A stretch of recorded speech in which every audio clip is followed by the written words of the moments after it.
માટે ચિંતાજનક સમાચાર સામે આવ્યા છે। હજુ પણ સિસ્ટમ વધુ મજબૂત બનવાની સંભાવના છે। ડીપ ડિપ્રેશન બનવાની હવામાન વિભાગની આગાહી સામે આવી છે। 12 કલાકમાં ડીપ ડિપ્રેશનમાં ફેરવાઈ શકે છે સિસ્ટમ। હાલ ડીસાથી 40 કિલોમીટર પશ્ચિમમાં ડિપ્રેશન છે તો 45 થી 55 કિલોમીટરની ઝડપથી ફૂંકાઈ શકે છે પવન।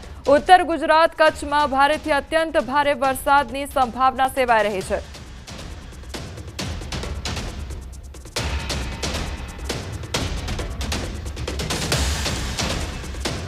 વાદીઓ પર વરસાદી માહોલમાં બે આફત આવી પડી છે। એક તરફ અવિરત વરસાદથી શહેરની પરિસ્થિતિ બગડી રહી છે અને બીજી તરફ સાબરમતી નદી બે કાંઠે થતા નીચાણવાળા વિસ્તારમાં પાણી ઘૂસી રહ્યા છે। શહેરના વાડજ વિસ્તારમાં આવેલ પરીક્ષિત નગર બેટમાં ફેરવવાની તૈયારીમાં છે। હાલમાં એએમસી દ્વારા તુરંત કાર્યવાહી કરીને 40થી વધુ પરિવારોનું સલામત સ્થળે સ્થળાંતર કરવામાં આવ્યું છે। એનડીઆરએફ અને એએમસીની ટીમો સતત કામગીરીમાં લાગી ગઈ છે।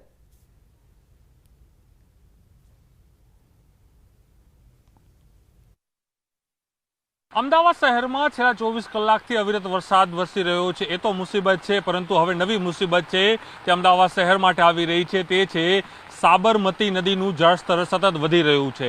રિવરફ્રન્ટ છે તે રિવરફ્રન્ટનો જે ભાગ છે તેમાં પણ પાણી હાલ ગરકાવ થયું છે। તે અંતર્ગત વાડજ વિસ્તારનું પરિસ્થિત નગર છે તે હાલ બેટમાં ફેરવવાની શરૂઆત થઈ ગઈ છે।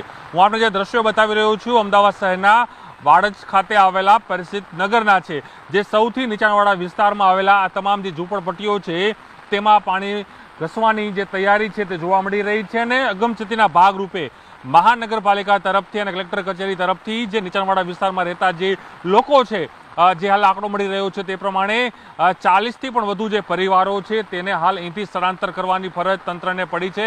કારણ કે એક તરફ અવિરત વરસાદ ચાલી રહ્યું છે, બીજી તરફ ઉપરવાસમાં જે સતત પાણી આવી રહ્યું છે, પાણીનો જે ફ્લો છે ધરોઈ ડેમ અને સંત સરોવરમાંથી 1.25 લાખ ક્યુસેક પાણી છે એ સાબરમતી નદીમાં છોડવામાં આવ્યું છે। તેના કારણે સાબરમતી નદી રૌદ્ર સ્વરૂપ ધારણ કરી રહી છે। સાબરમતી નદીના કારણે બંને કાંઠે વહી રહ્યા છે। એટલે જે અમદાવાદ શહેરનો મધ્યમાં આવેલો સાબરમતી રિવરફ્રન્ટ જે બનાવવામાં આવ્યું છે તેની સૌથી નજીક જો કોઈ વિસ્તાર હોય તો એ વિસ્તાર છે પરિષદ નગર। કારણ કે તેનું તમામ જે પાણી છે તે બેક આવી રહ્યું છે અને વિસ્તાર છે તેમાં ધસમસતો પ્રવાહ છે તે આપ જોઈ શકો જોવા મળી રહ્યો છે। તે પાણી આવી રહ્યું છે એટલે કહી શકાય કે બે આકાશી જે સ્થિતિ જે સંકટ જોવા મળી રહ્યા છે। એક આકાશી સંકટ છે સતત અવિરત વરસાદને કારણે અમદાવાદીઓના હાલ બેહાલ થઈ રહ્યા છે, તો બીજી તરફ જે ઉપરવાસમાં સતત વરસાદ થઈ રહ્યો છે તેના કારણે જે સાબરમતી નદી છે એ બે કાંઠે વહી રહી છે અને તેના જ કારણે આ જે સ્થિતિ નિર્માણ થવા જઈ રહ્યું છે। અને પ્રસિદ્ધ નગરમાં હાલ જે માહિતી મળી રહી છે તે પ્રમાણે 40થી વધુ પરિવારોને સ્થળાંતર કરવાની ફરજ પડી છે। હજુ પણ મહાનગરપાલિકાની ટીમ અહીં રાઉન્ડ મારી રહી છે કે જે પણ વ્યક્તિઓ નીચાણવાળા વિસ્તારમાં છે તમામ લોકોને સુરક્ષિત સ્થળો પર ખસેડવામાં આવે। કારણ કે સૌથી વધુ પહેલો જે વિસ્તાર પાણીનો ભરાતો હોય છે તો એ આ વિસ્તાર હોય છે અને હાલ પણ જે સાબરમતીનું લેવલ છે તે અપ છે, તેના કારણે જે વરસાદી પાણીનો નિકાલ પણ થવામાં ક્યાંક મોડું થઈ રહ્યું છે। ચોક્કસ એ માની શકાય કે હાલ આકાશી આફત તો અમદાવાદ માટે છે, પરંતુ હવે જે નદી રૌદ્ર સ્વરૂપ ધારણ કરી રહી છે તે પણ એક મોટી આફત અમદાવાદીઓ માટે આજે રવિવારના દિવસે જોવા મળી રહી છે। જિલ્લામાં સતત વરસાદના કારણે શામળાજી પાસે સતત બીજી વાર ભેખડો ધસી પડી છે। શામળાજી ઉદયપુર નેશનલ હાઈવે પર ડુંગર પરથી મસમોટા પથ્થરો ખાબક્યા। રસ્તા પર પથ્થરો પથરાતા ટ્રાફિક જામની સ્થિતિ સર્જાઈ છે। હાઈવે પર 3 કિલોમીટર લાંબી વાહનોની કતાર લાગી ગઈ છે। ખાસ કરીને ભાદરવી પૂર્ણિમાના મેળા દરમિયાન શામળાજી દર્શન માટે આવતા શ્રદ્ધાળુઓ માટે આ પરિસ્થિતિ મોટું જોખમ ઊભું કરી રહી છે। સતત વરસાદને કારણે અરવલ્લીની ગિરિમાળામાં ભેજ વધતા ભેખડ ધસી પડી અને તે ઘટનાઓ પણ વધી રહી છે। તંત્રએ લોકો અને મુસાફરોને સાવચેત રહેવા માટે અપીલ કરી છે।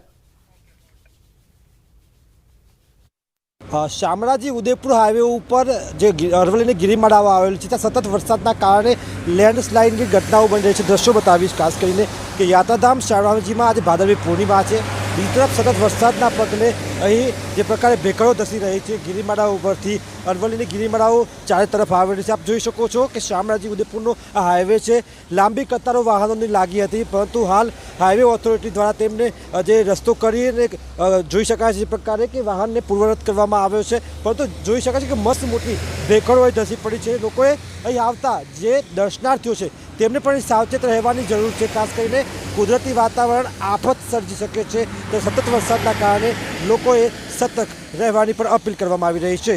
હાર્દિક પટેલ, ન્યૂઝ 18 ગુજરાતી, અરવલ્લી. ગાંધીનગર જિલ્લામાં સતત વરસાદની પરિસ્થિતિને લઈને જિલ્લા કલેક્ટરે બોલાવી છે મહત્વની બેઠક. દહેગામ, ગાંધીનગર, કલોલ, માણસાના અધિકારીઓ સાથે વિડીયો કોન્ફરન્સ કરવામાં આવ્યો અને જિલ્લા કલેક્ટરે સાબરમતી નદીમાં છોડવામાં આવતા પાણીને લઈને પણ મહાનગરપાલિકાના અધિકારીઓને પણ જરૂરી સૂચનાઓ આપી. તો નદીના પટમાં અને નીચાણવાળા વિસ્તારના લોકોનું સ્થળાંતર કરવામાં આવ્યું. તો જિલ્લા કલેક્ટર દ્વારા સતત જિલ્લાની વરસાદની પરિસ્થિતિને લઈને કલેક્ટર કચેરી ખાતેથી કરવામાં આવી રહ્યું છે મોનિટરિંગ, અને તેને લઈને જ આ વાતચીત કરવામાં આવી.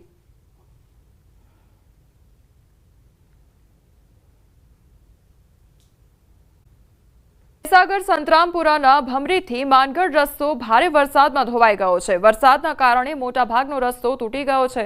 તો રસ્તા ઉપર મોટી મોટી તિરાડો પડી રસ્તો મોટાભાગે તૂટી ગયો છે. રસ્તા પર પસાર થતી કાર પણ રસ્તો ધોવાતા કાર ખાઈમાં ખાબકી હતી. કારમાં સવાર 3 લોકોનો આબાદ બચાવ થયો છે. કાર ખાઈમાં જતા 3 લોકો કારમાંથી ઉતરી ગયા હતા. ગત મધ્યરાત્રિના અતિભારે વરસાદમાં આખો રસ્તો ધોવાઈ ગયો હતો. હાલ સ્થાનિક લોકો દ્વારા તંત્રને જાણ કરવામાં આવી છે. તંત્ર દ્વારા રોડ અવરજવર માટે બંધ કરવામાં આવ્યો છે. ચાંપતો પોલીસ બંદોબસ્ત રોડની બંને સાઈડ ગોઠવવામાં આવ્યો છે.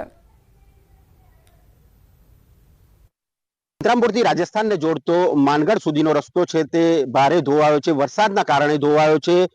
આપણી સાથે સ્થાનિક છે, તેમની સાથે વાત કરીશું. સૌપ્રથમ આપનું નામ શું ને શું હોદ્દો છે આપનો? પારગી અરવિંદભાઈ ભેમાભાઈ, હું ભમરી ગામનો જ વતની છું.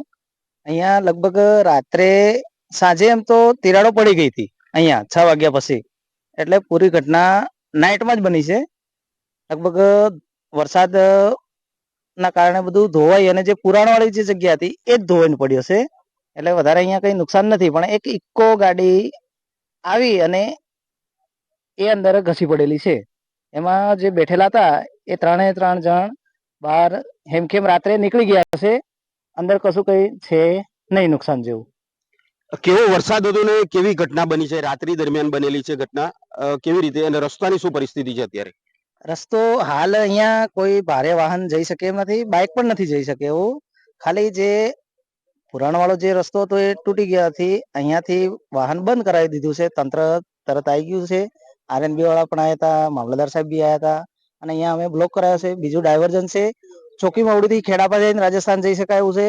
અને માનગઢ જવું હોય તો આપણે કુંડા થઈ અને માનગઢ જવાયું છે, અને રાજસ્થાનમાં પણ જવાયું છે. એમ એકદમ બંધ નથી, પણ અહીંયા કુંડાથી જવાશે અને ખેડાપાથી જવાશે.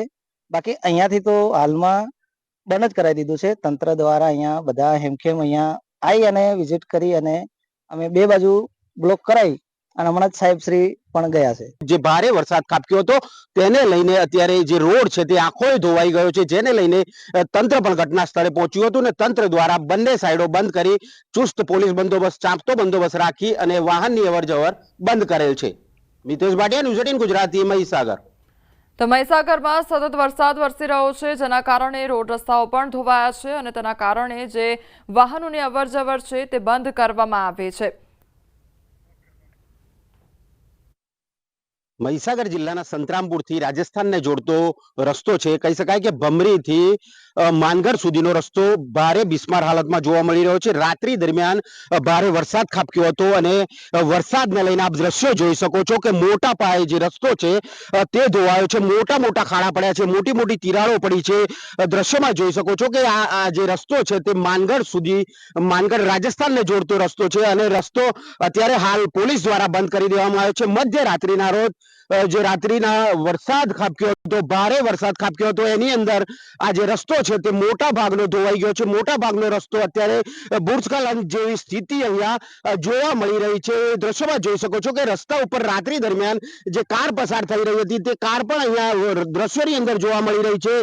દ્રશ્યોમાં જોઈ શકો છો કે કાર પણ અહીંયા ખાબકી હોય તેવા દ્રશ્યો અહીંયા જોવા મળી રહ્યા છે. દ્રશ્યોની અંદર કાર પણ દેખાઈ રહી છે, પરંતુ રાત્રિ દરમિયાન બનેલો આ બનાવને લઈને ક્યાંક ને ક્યાંક જે તાત્કાલિક ધોરણે તંત્ર પણ અહીંયા દોડી આવ્યું હતું. સ્થાનિક લોકો દ્વારા જાણ કરવામાં આવી હતી, અને સ્થાનિક લોકો દ્વારા જાણ કર્યા બાદ તંત્ર દોડી આવ્યું હતું, અને અંદરથી જે ગાડીમાં રહેલા લોકો છે, સવાર લોકો હતા, તેમને બચાવી લેવામાં આવ્યા તેવી પ્રાથમિક માહિતી હાલ મળી રહી છે. પરંતુ ઘટના અહીંયા રાત્રિના રોજ બની છે. ભારે વરસાદના કારણે આખો રોડ છે તે બેસી ગયો છે, અને જે નીચે કેનાલ છે ત્યાં ગાડી જતો રહ્યો છે. એટલે કહી શકાય કે આખો રોડ અત્યારે તંત્ર તંત્ર દ્વારા બંધ કરી દેવામાં આવ્યો છે. બંને સાઈડ વાહનોની અવરજવર પણ બંધ કરવામાં આવી છે અને તંત્ર દ્વારા ચાંપતી નજર રાખવા પોલીસ બંદોબસ્ત પણ ગોઠવી દેવામાં આવ્યો છે. મિતેશ ભાટિયા, ન્યૂઝ 18 ગુજરાતી, મહીસાગર.